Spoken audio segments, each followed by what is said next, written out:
Well, welcome in to the Since You Asked podcast, episode number 22. Wow. Here with my co-host, Ben Farley. Ben, how you doing? Good to be with you guys today. We are so excited. We got a great question, and one that I've, certainly asked myself and didn't ask this time, but I've wondered. And so it's great to kind of dig in and look into it. But it's first, very specific biblical question this week. Yeah, so it'll be different, kind of a different mode than we've gone the last few episodes. So. Yeah. We're going to look specifically at a section of Scripture and get into that. But before we do that, of course, we don't want to jump the gun here. No. There's a very specific order of business here at the Since You Asked podcast. We have a coffee review to get to. Absolutely. So today, Ben, what do we have? So we have, and this is actually a really cool thing. We were actually gifted this. I mean, that was cool in and of itself. That's that right there. That was the cool part. This is the Guatemala/Costa Rica roast from North Central Coffee Lab. Now, that may not sound like a big deal to you, but this is from North Central College in Naperville, Illinois, just outside of Chicago. And at the college there, they have their own roastery where they teach students certainly the coffee making side of business, but also the entrepreneurship side of it as well. And so, this is really cool. Student led. So this is student roasted, student packaged, all that good stuff as they learn kind of the ins and outs of the coffee roasting process, but the business side too. So I'm really excited to try this today. It's a pretty cool thing. Yeah. Just kind of looking into it. But I think we need a Since You Asked road trip. I'm totally fine with that. Check it out. Yeah. This is actually the first of two bags that we have to review. So excited. Hopefully this one's good, and then we can compare it with the other one. Yeah. But this comes compliments of Preston and Rachel Johnson, a few of our members here at church and listeners to the podcast. They said, we are not coffee drinkers. Yeah, we'll work on that part. Yes, They're more of the tea people. Yeah, everybody's at a certain part of their sanctification process. That's right. So they're, they'll get there. Yeah, but they do enjoy a brewed beverage. Yes. Now, I will say this. If you're not going to drink coffee, the next best thing is to gift that coffee to a friend who does drink it. Yes. So we appreciate that. We very much appreciate it. So let's give this one a try. Okay. Of course, one sip. Everyone knows the rules. Everyone knows it.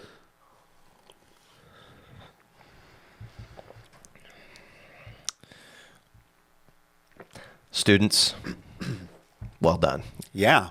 That's good coffee. That might be one of the smoothest coffees I've ever had. Okay. We've talked off air here that I have a particular coffee shop that will remain nameless that I don't care for their coffee. It smelled like it going into it. I thought that's what it was going to be. And I don't like the taste because it's bitter or has a little bit more bitterness to it. This is not that at all. You're right. This is really smooth coffee. Yeah. I want to say it was a Guatemalan. One of the first coffees that I ever tried and liked was in college, going way back, longer than I want to admit. My friend Jeremy Hannon had me over and made a cup of coffee that he got, I think, on a mission trip to, I think it was Guatemala. Mm-hmm.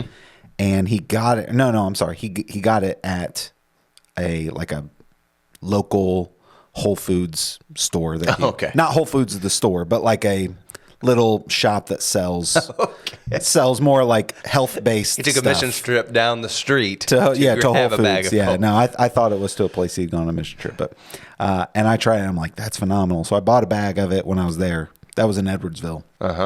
Don't live in Edwardsville anymore. Yeah, and this takes me back. It reminds smooth. You of that coffee. Yeah, it's just it's very, very good. Okay. The smell to me, when you said smell wise, I'm not sure. It's kind of, and now I know why you said it smells like the coffee shop that you know. To me, I smelled it. I'm like, it smells kind of like diner coffee, like a diner, Denny's. I could see that. Which is fine, but the taste is much better. It's really smooth. Okay, I think I'm prepared to make a rating. Again, we've kind of pigeonholed ourselves with all of these ratings because I've got to keep all of the other coffees in mind. Yeah. I think this is a clear top 5 coffee, but I'm trying to remember my ratings in the past. So I am going to go with a 7.3. Okay. And that sounds maybe low, but that's a pretty high score, correct? Would that be a top 5 score? Yeah. Okay. All right, good. Yeah, I mean, my first thought was 8.1. Okay. So Yeah. I really, really like it. That gives us a composite of 7.7. Where does that place us on the scale?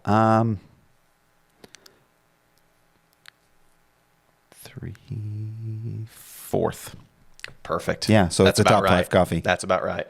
Yeah. Well done. That's Wow. very, very good. Excited to try the next one. Yeah. North Central Coffee Lab. You can check them out at northcentralcoffeelab.com and go support those students. That is excellent stuff. So Yeah. well done. Yeah, I love that. Gonna enjoy drinking the rest of that. Yeah, lot. no kidding. There's some of these that we drink, and the it's like, 7.3 came about because the bag's not bigger. Like I want more of that. yeah, So well, it's just meant to be a sample. it was. That's It's true. just a tease. It's a tease, and it's done its job. That's right. Well done.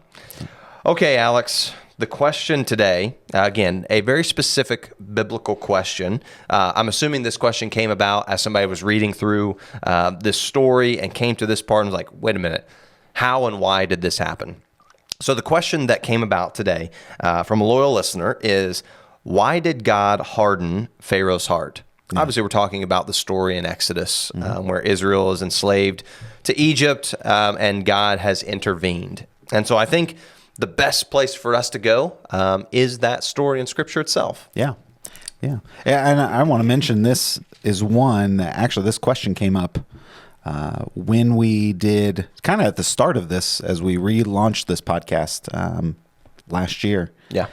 We did a sermon series since you asked and took in listener questions. Yeah. And got to some of them in the sermons, and then other ones we put together a booklet. And so this is one that's made it into the booklet, but I thought, we never tackled it on the podcast. It's a great question.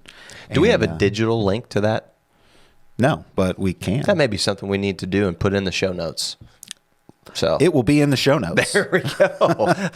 Of course we have a digital link. Of course. And it will be in the show notes. We're going to link that. So yeah, I just thought that was pretty cool. But yeah, this story, obviously in Exodus, but it kind of, what it's referring to is the 10 plagues and how, at some point in the story, and we'll kind of get to that, God hardened Pharaoh's heart against letting the people go. Yeah. So that begins. Moses goes to speak with Pharaoh in chapter 5, but the plagues begin in chapter 7. Yeah, and so I think when you look at kind of this historical element of Pharaoh and his brutal actions against the Israelite people, you can really start at the beginning of Exodus. In Exodus chapter 1, verse 16, in an effort to kind of decimate the future of Israel, we know, okay, God has already promised the future of Israel, but Pharaoh is doing everything he can to eliminate that future. In verse 16, Pharaoh, one of the pharaohs, we don't know if it's this specific Pharaoh that's going to continue in chapter 8. It's probably likely that it is, but you can't say for sure. But in chapter 1, verse 16, he tells these midwives who are in charge of delivering the babies, anytime a Hebrew girl comes out, let her live. But when a Hebrew boy comes out, you've got to kill him. And so they, they disobey this order. But you see Pharaoh's like brutal nature. And so you've got to understand Pharaoh is a sinner. And we'll get into this what we have in common with him here later on. But Pharaoh is against God, and God is going to intervene to execute the plan that he's laid forward. But I want to start there just to show, like, you've got God who has promised the flourishing of Israel, and you've got Pharaoh who is stepping in to try to decimate the future of Israel. I think that's going to be a real key element to this as we move forward. Yeah, and along with that, kind of the grand purpose of this, and another thing that we'll get to is, as with every story that we have in the Old Testament, all of it is meant to point us towards Jesus. Correct. And so that is another element that we got to keep in mind. But let's kind of jump into the account of the 10 plagues.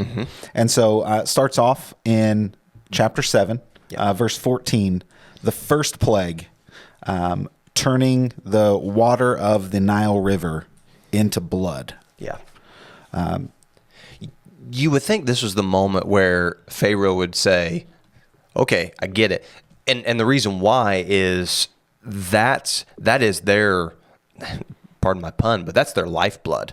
Yeah. I mean, the Nile River is everything to the people living in Egypt. It's their source of irrigation for the crops. It's where their source of trade and how they travel. And like, this is a big deal. And you would think it would take just this one for Pharaoh to be like, you know what? I see that God is doing something in this, so I'm going to let those people go. But that's not the case, as we know. Well, and I think what we're going to see as we kind of break this down through the 10 plagues is not only is it just this amazing source of wealth and influence in their culture, they actually they were a pagan society. They worshipped different gods associated with and so what we'll see is God is not just sending these plagues. He is showing his supremacy over the Egyptian gods. Yep, you're right. So with that, in the first plague, this is an attack on 3 different gods, actually 4. So you have Apis, the god of the Nile, Isis, the goddess of the Nile, Kunim, the guardian of the Nile, and then the Nile was believed to be the bloodstream of Osiris. So what God is doing here is he's kind of showing like, listen, you think the Nile is something, there's gods to worship surrounding this, but these so-called gods are not in control of the Nile. Really, I am. Yep. And what's interesting is these first few, especially, Pharaoh hardens his own heart in that. And part of it is due to the fact that he has these magicians or sages or something, and they are able to replicate some of these things and say, like, we can do this. This is just a magic trick. This is just a sleight of hand. Moses is just doing, look, we can do this too. We can do the same thing. Yep. And so Pharaoh says, oh, you know what? Forget that. He hardens his heart, says, I'm not going to let these people go. Well, then you move into the next plague, and still using the Nile as kind of the source of this. We get into Exodus chapter 8, and you see the plague of frogs, and not just a few, like everywhere. Yeah. I love what it says here.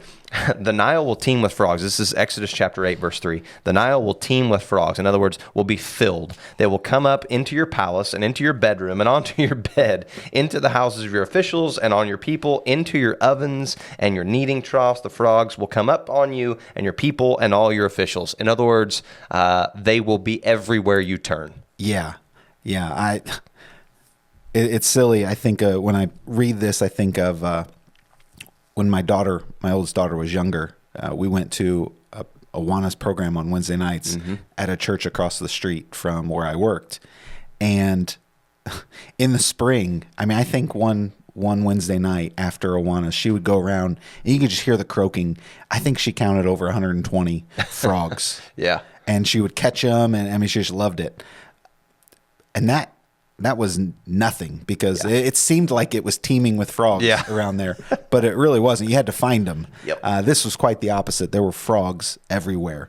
But again, this was God demonstrating his authority over an Egyptian god. So there's the god Heket, which was a goddess of birth. But what's interesting about Heket is the head of Heket was a frog's head. Interesting. So, and because of that, frogs were thought to be sacred and not to be killed. So you have this dilemma for the Egyptians. There's frogs everywhere. Yeah. How do we get rid of them? But we can't kill them because they're sacred to us. Yeah. And along with that, once it says they were in their ovens and all these, go imagine firing up your oven and there's frogs all over, and they there's eventual death of many of these frogs, Yeah. and the stench associated with it was horrendous. So again, God just sending this attack. Yeah. Okay, you worship frogs. Here, I'll give you something to worship. Here's your frogs. Yep. Overwhelming amounts of frogs. And I am the God who is over all of your gods. Yes. Again, this is just another example. Well, I like how this one ends because Pharaoh invites Moses and Aaron in, and he says, "Hey, I need you to pray that your God will alleviate us from this pain of having frogs everywhere." And so they do, and they say, "Hey, we'll even let you choose the time for us to pray." And so he says, "Okay, tomorrow you pray," and so they do, and God destroys them all. Like the frogs die. It says they were piled into heaps, and the land reeked of them. And so you think, again, this is the moment where God has shown himself, shown his power, and Pharaoh would say, "Okay, I get it, lesson learned, time for you guys to go." But when Pharaoh saw that there was relief, he hardened his heart and would not listen to Moses and Aaron, just as the Lord had said. It just reminds me, and I don't want to make light of this scenario and certainly not take away from the lesson, but it does remind me of when things get bad and people want to go to the Lord and pray, and the second things get better, it's like, thanks, I'll take it from here. Right. And this is kind of what you see in Pharaoh. It's like, pray for him to take him away. Oh, now that he has, we're good. Yeah. Business as usual now. Yeah, and you alluded to it earlier, some of the similarities, and that's often when we read Scripture, we like to read ourselves into it in the worst places. Yeah. Like I'm like Moses bringing the word of God, and it's like, no, I'm like Pharaoh. Saying, "God, give me relief," and then when he does, I'm like, "Thanks, God. Thanks. Now I'll take over from here." Yep. Yeah. So we got another one. As if that's not enough, you get down to verse 16, because Pharaoh has not relented. He hasn't let the Israelite people go. God says, "Okay, I'm going to bring gnats," and gosh, just a few of those are just a pain. Yes. And he's like, "Nope. Okay, the land throughout," and he says, "Here's just to show you how many." He says, "All the dust throughout the land of Egypt became gnats." Wow. Like an uncountable number has become gnats. These are everywhere. I've read accounts before that said because of this, like it's probably blotting out the sun. There's so many gnats that they can't even see the sky. Like this is everywhere. And yet you would think this is the moment where things would turn in Pharaoh's heart, but he continues on his way. So, but there's also a spiritual element to this in regards to their false worship. And so tell us a little bit about that. Yeah, so the gnats would, again, as you said, the dust, and Set was the god that they worshipped of the desert, which pretty prominent when you're in Egypt. Yeah. It's a desert area. Yes, very prominent. And so they worshipped the god Set. And so this, again, was an attack on that. What's interesting about this one, we didn't really talk about the frogs, but the magicians were able to replicate the first two, but not this one. Yeah. And so you would, again, think, okay, 3 plagues, like Moses said this was going to happen, and we could replicate the first few, not this one. Maybe I should just listen. Yeah. But no, because Pharaoh is like, again, ask for relief. God sends relief, and Pharaoh's like, "Cool, I'm going to harden my heart, my own heart." Yep. And I changed my mind. I'm not going to release the Israelites. Well, even the magicians in this moment are like, "Hey, there's actually something bigger going on here." They say in verse 19, "This is the finger of God," meaning like this is something that only God can do. We can no longer replicate this. You may need to listen. Like they're trying to warn Pharaoh something bigger is going on here. And yet then the response is, but Pharaoh's heart was hard and he would not listen, just as the Lord had said. Yeah. So again, this is his own pride, his own arrogance, his own self-sufficiency that is leading to him making this decision to not listen to these warnings from God. And so it's just going to continue, and it's just going to get worse the further we go here. Yeah. So we move into the fourth, and one of the interesting things I think about with this, you have gnats, now you have flies. Even worse. Even worse. But really, it's not that they're like baby flies and then normal size flies, but it is in a simple form. You have these tiny little flying pests, and now you've got the bigger version. Yep. Here. So with this, the plague is increased in size wise, at least. But again, this is an attack on Uatkit. I probably butchered that, but that's okay because he's not real. But it was the Israelite god that was in the form of a fly. Mm-hmm. So this again would have been something that these people recognized, and they would not just say, "Oh, it's a pest." I mean, this is a god. Yeah. That they were coming after. And what's interesting here is, I don't have the verse written down, but this is something that the Israelites were protected from. Verse 22. Verse 22, yeah. Yep. On that day, I will give special treatment to the land of Goshen, where my people are living. No flies will be there. This way you will know that I, the Lord, am in the land. Mm. I will make a distinction between my people and your people.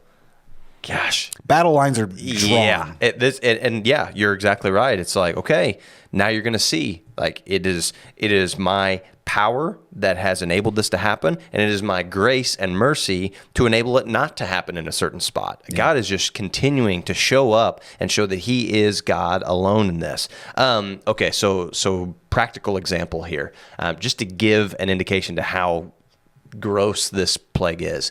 My daughter's birthday is in October, and 2 years ago, we had some of her friends came over, and they hung out and spent the night.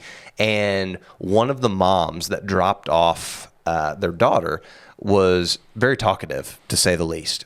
And so I remember I'm sitting in the living room, I'm sitting on the couch watching a ball game or something, and my wife is standing at the door talking to this woman, and she's going on and on and on. And the door's open the whole time. Well, Alex, you know this. We live across from a field with a lot of cattle, which means from the months of about July to the end of October, there are flies everywhere. And so I'm watching, and I'm not trying to be rude and to yell to shut the door or anything. So I'm just watching, and we have a white ceiling, and I'm seeing there's a fly. There's two more flies. Now there's another fly. By the end of it, I kid you not, I counted 87 flies that were on the ceiling. And so I had to go in and like fumigate the whole living room because they were everywhere. And that is just a fraction of a percentage of what they're dealing with in this moment. And I knew how gross it was. Yeah. So again, this is gnarly stuff that God is bringing to Egypt to show that I am more powerful than your God, who doesn't exist, by the way. But I can bring plagues when I want to, and I can shelter people when I want to, kind of drawing the battle lines between those who have trusted in God and those who have rejected Him. Like, I will protect those who trust in me, and I will punish those who've rejected me. So you're starting to see this kind of concept play out in this. Yeah, imagine being on a picnic, and you've got your food set out all over the picnic blanket, and that's the typical, flies at a picnic. They're going to be all over the food. Yep. And yet, half of the blanket is the flies will not go over there. Uh-huh. Yeah. And yet the other half, it's like they're just attacking everything. Yep. I mean, that's what it would have been like. Yeah. Oh, not to mention you probably have some leftover frog in your food and some gnats. This is, you do not want to picnic in Egypt at this point in time. No, not at all. So we'll move on to the fifth plague. This would be the plague of livestock. Mm-hmm. So here, this is an attack on the two Egyptian deities, the goddess Hathor and the god Apis. Again, because of their depiction, both are depicted as cattle. Yeah. And again with this one, God protected the Israelite cattle, but killed the Egyptian cattle. So again, this is a localized plague. Yeah. And not sparing, there's two very direct words here.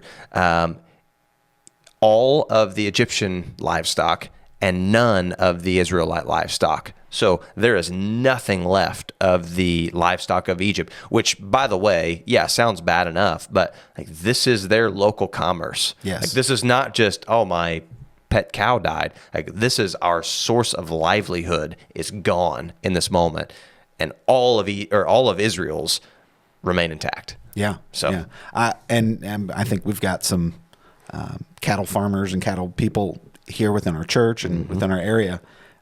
They would say they can visualize this very clearly. Yeah, that's it. They go out and their livestock, their whole section of cattle is just gone. Yep. And that would be devastating. it's game over. I mean, that would be huge. Yep. So the hit on their economy would have been massive. Yep. So, all right, sixth plague. Tell us about that one. We've got the plague of boils, as if the rest of these weren't bad enough. Now this is the moment where it really begins to shift to affecting the people. It was kind of Directly, around about affecting the people. Of course, you got flies and gnats and frogs, like that affects you enough. Now it's physically affecting the people of Egypt, and so.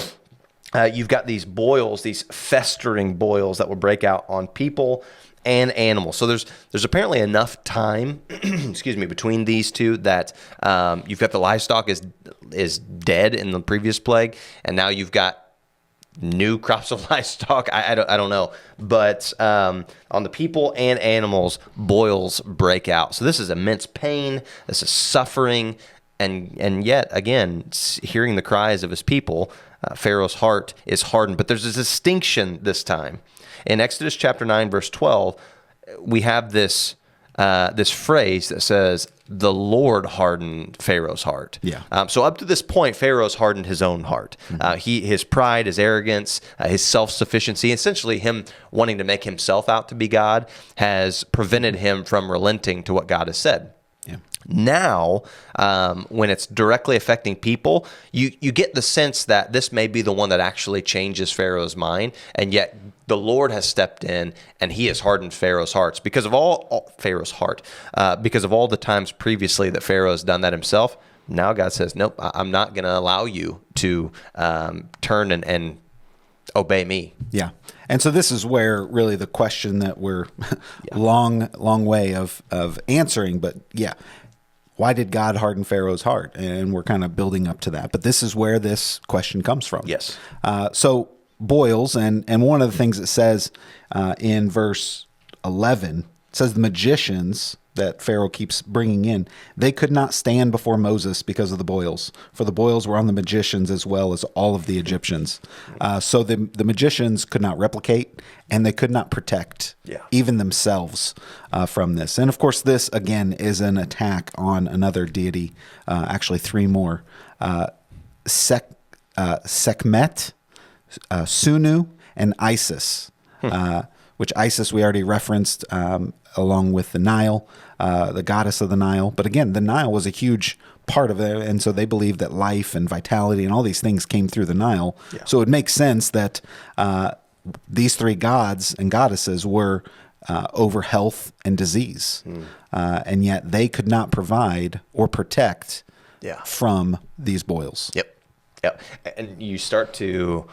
You're building on these plagues here. Now what God is showing is that really life itself is in my hands. Yeah. You've seen it through the livestock. You've seen it through the boils now. Like God is showing there is no one like me. In fact, when you get to the next plague, and I don't mean to jump ahead here, but when you get to the next plague of hail, he says, let my people go. He tells Moses to go confront Pharaoh and say, let my people go so that they may worship me, or this time I will send the full force of my plagues. Mm-hmm. You stop right there and like, God has shown restraint in what he's done so far. We've got to remember this, and we'll hit this here in just a second. God was well within his right to the first time Pharaoh refused to obey him through Moses to just wipe out all of Egypt. So even though you're seeing these plagues and they're brutal, there's still an element of God's mercy and grace in this, that he has not just wiped them out totally. But now you're getting to this point where he says, or this time I will send the full force of my plagues against you and your officials and your people. Why? So that you may know that there is no one like me in all the earth. I will not share my throne with any other false god that you can bring to the table. Again, this is what he's shown over and over again in these plagues that sometimes gets lost in our context when we're reading, but you brought it out really well through this. All of these attacks were an affront to all of these other false gods that Egypt worships. So yes, God is showing the people of Israel, hey, the God that you serve and follow, he is God alone. But he's also showing the same thing to Egypt. Mm-hmm. You've got all these other false gods that cannot save you, that cannot protect you, that cannot bring you life. So cling to me. Like there is grace and mercy and compassion even in the midst of these brutal plagues. Yeah. Yeah. And so with that, Moses brings this message to Pharaoh before the next three, saying that, hey, these are going to be more severe. They're designed to convince Pharaoh that the people, like you said, that there's no one like God in all the earth. Yeah. In Exodus chapter 9, verse 16, it says that God placed Pharaoh in this position for this reason. It says, I have let you live for this purpose, to show you my power and to make my name known on the whole earth. Yeah. And with that, we begin to kind of draw out that the answer that we're kind of going towards in this question. God is declaring his power and authority in every instance here. Yeah. So with that, the next day, the plague of hail comes. Mm-hmm. And again, we have three more gods or goddesses that are under attack. So you've got Nut, the sky goddess, which is where the hail would come from. Mm-hmm. Osiris, the crop fertility goddess, bringing about fertile crops. And then Set, the god of storms. So again, sky and storm, where this hail's coming from, and Osiris, where the crops would be affected by this. And this was not just like hail that we see from time to time if there's a bad storm coming and we get warned. I mean, this was unlike anything they had ever seen. There was fire that ran across the ground. There was hail that was just beating the crops down in submission. Everything that was left into the open was destroyed. And it should be noted, God in verse 20, God he says, those among Pharaoh's officials who feared the word of the Lord made their servants and livestock flee to shelters, but those who didn't take to heart the Lord's word left their servants and livestock in the field. So God, again, going back to his mercy, his compassion, and grace in this, he forewarned them, and those who took God's word to heart, they were spared. Yeah. And those who didn't, nothing was left. Yeah. And isn't that interesting that God is now extending even more tangible grace to the people of Egypt? Like this seems like a brutal story, and you can read this from the mindset of, man, God is, I mean, I'll go so far as to say people reading this would say God is evil in this, but you got to realize, like, God is not the one who is being evil. God is the one who's trying to protect his people. And there is grace that is even extended to the people of Egypt in this, even though their leader is absolutely brutal to the people of Israel. God, again, is extending his grace and mercy through this. And it's just incredible. Yeah. Okay, so we're going to continue here. We'll go through these last ones fairly quickly, just in the interest of time. But in chapter 10, we get to the plague of locusts. And this is a moment where Pharaoh, back in the plague of hail, Pharaoh begins to sort of admit he's wrong in this. But then he goes back and he doubles down. And so he changes his mind. Then you get to the plague in chapter 10 of locusts. And so, Alex, tell us the God side of this, who God is kind of showing he's better than in this plague. Yeah, well, just to kind of back up just a moment for the hail. Again, this is one, with the sixth plague, the Lord hardened Pharaoh's heart. But with hail, after this one, Pharaoh goes back and hardens his own. Yeah. I mean, it's back on him now. And what's interesting is this is almost a continuation of the last one, because it's the same three gods and goddesses, Nut, Osiris, and Set, that are focused. And here we see the locusts, they come in and they basically pillage what is left. Yeah.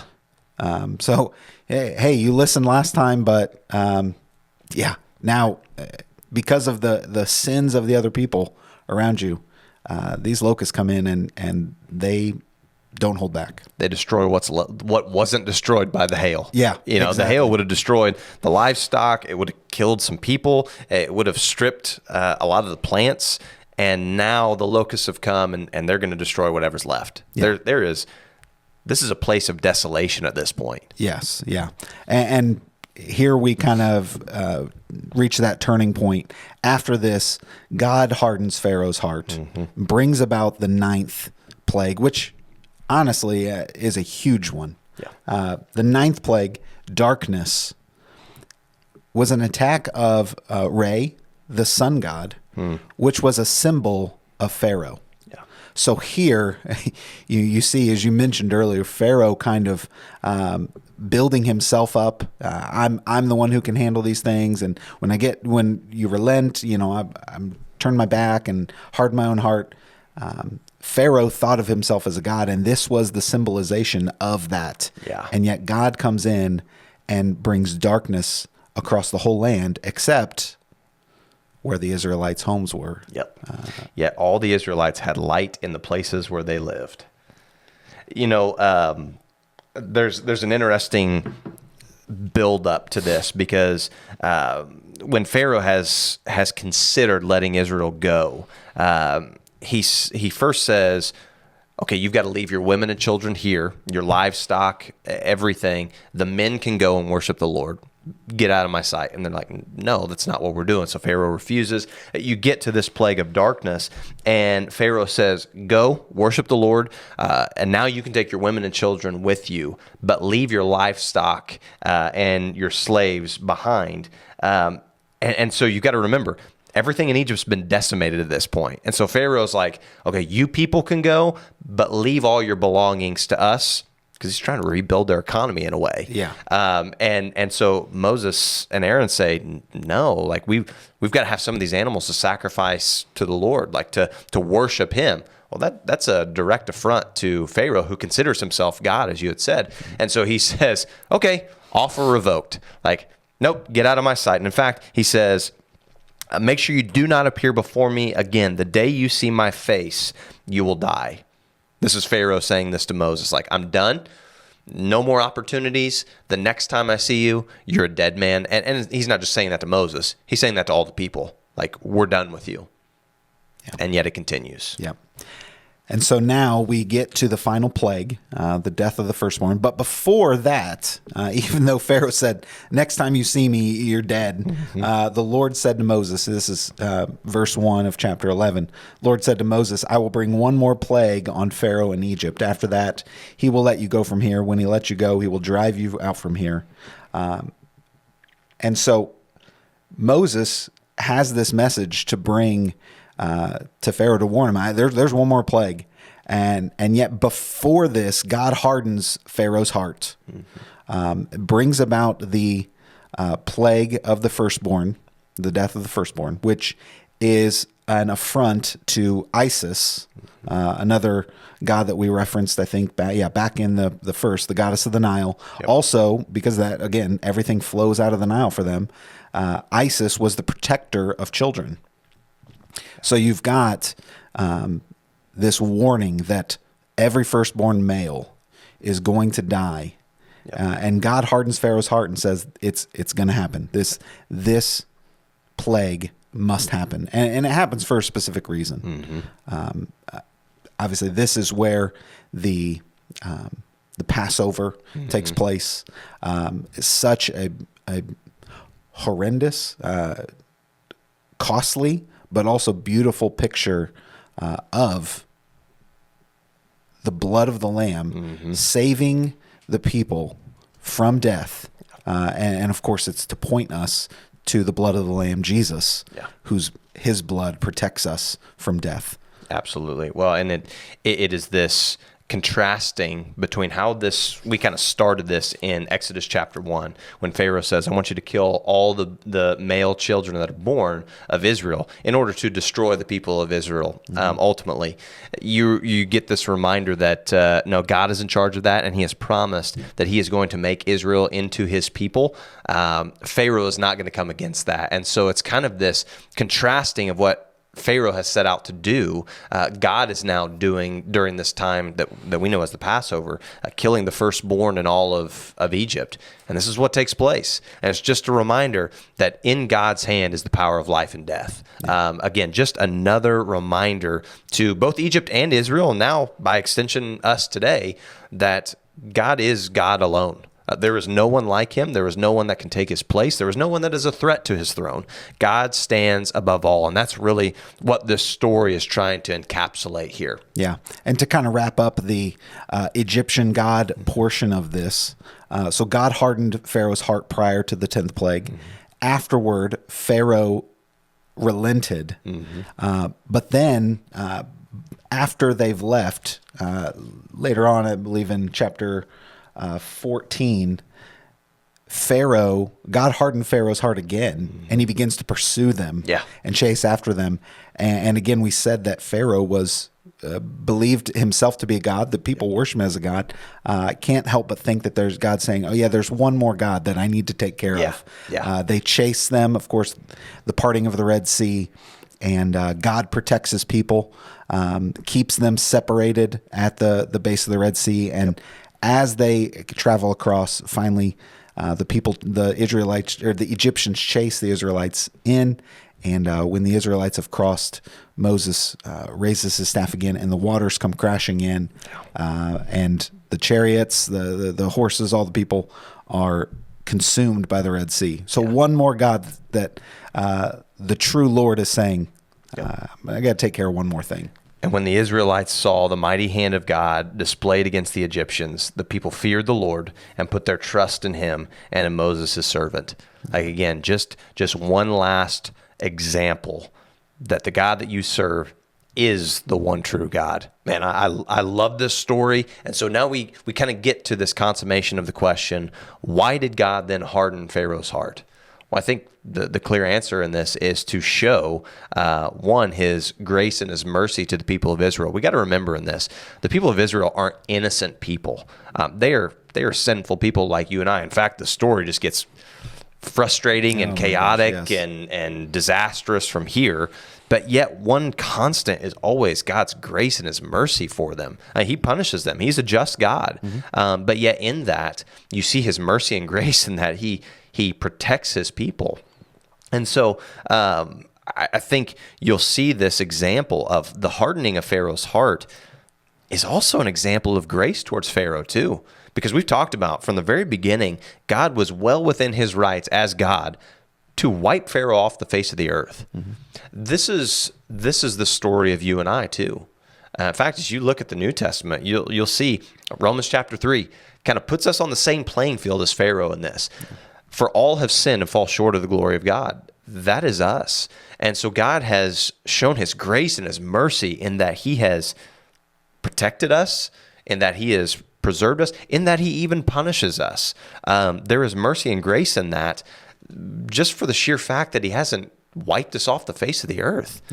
But as sinners who are an affront to God, he would be well within his rights to do that. And yet you see his grace and his mercy in the fact that he doesn't. And so I want to make sure that's clear. But then Paul writes in Romans 9, he actually uses Pharaoh as this example. He says, what then shall we say? Is God unjust in his punishment? Not at all. For he says to Moses, I will have mercy on whom I will have mercy, and I will have compassion on whom I will have compassion. It does not depend on human desire or effort, but God's mercy. For Scripture says to Pharaoh, I raised you up for this very purpose, that I may display my power in you, and that my name might be proclaimed in all the earth. Therefore, God has mercy on whom he wants to have mercy, and he hardens whom he wants to harden. Why? For his glory, so that you will know that he is God alone. Yeah, everything that God does is for that purpose, to display his glory, to display his power. Also, again, in his mercy, that we might come to know him. His timing is right. And for you and I, for all of us, we may not worship the God of the Nile, the God of crops, but we do put God second, third, fourth sometimes beneath other things in our own life, whether it's our job, whether it's our family, our kids, whatever sort of hobbies we have. And well, what is the root of sin? The root of sin is I want to be not just like God, I want to be my own God. Yeah. I'm going to disregard what God has said, and I'm going to make my own path. I'm going to do my own thing. Like, it is us trying to depose God from the throne in exchange for putting ourselves there. Yeah. And so these stories are reminders to us that God is the one who is in control of all things. Yeah. He is he's not just the God over the frogs. He's the creator of the frogs. Right. He's the creator of the Nile, of the gnats, of livestock. And he is the one to be worshiped over all things. Yeah. He is the one who provides all things for us. Every good and perfect gift comes from God above, as James says in James chapter 1. So again, we often read ourselves into these stories, but we need to do so with humility, understanding like, man, what is my River Nile? What is my God of livestock? What am I putting in a place where I'm saying, okay, God, I know that you are God and you're the one really in control, but I need to make sure that I've got control of this area of my life. Yeah. And when we do so, we begin to see like, I need to relent. I need to give that up and turn it over to God, trusting in him. It's not easy. It's against our human nature, but it's where we truly find freedom, knowing that God is the one who provides for us. Yeah. Well, and I think we should end with this. While we've seen that we kind of get categorized with Pharaoh in this, that the thing that we have in common is that we have sinned against God. You also see this grace for the people of Israel in the parting of the Red Sea, and yet what that is a picture that points us to the gospel of Jesus through the cross. Like, this parting of the Red Sea for us is the cross of Jesus. His blood has made a way for us to have this gap between us and a holy, righteous, just God. And Jesus has made the way for us to come back into a right relationship with him. And so don't miss the gospel implications of this. That what this story is showing you is yes, the sovereignty of God. He is God alone, that he has grace and mercy, that he is just, and that he will punish sin. But yet there is this lifeline through the New Testament, through Jesus, through the cross, that we see God has made a way for us to cross through on dry land into a right relationship with him. But it only comes through our trust and belief in Jesus as his son and his savior, that he rose from the dead. That's right. That's right. I think that's a great place to cap off this conversation. So to whoever asked this question, I want to thank you. Just a really great question. I think a lot of people have asked, and I hope that from our discussion, we've seen that God is the God over all things, and he is displaying his power and his name above all. Yep. So I want to thank you for joining us this day here at the Since You Asked podcast. I'm about out of coffee, so I'm going to need to go get some more of this. I'm out completely. So we're going to go and finish off that pot. Yep. So wherever you find yourself, I want to thank you for joining us. Make sure that you leave a like, a comment down below, whatever podcast or YouTube that you're listening on. Rate and review us if you can. It just lets people know about our podcast. It gets our name out there. Share it on your social media if you'd like, if you found this to be beneficial. And of course, if you have any questions you'd like us to tackle on a future episode, or any coffees you would like us to drink, we would be happy to do so. You can let us know about those at question@redbrushcc.org. And we would be glad to tackle one of those on a future episode. But for now, I want to thank you for joining us, and we'll see you next time.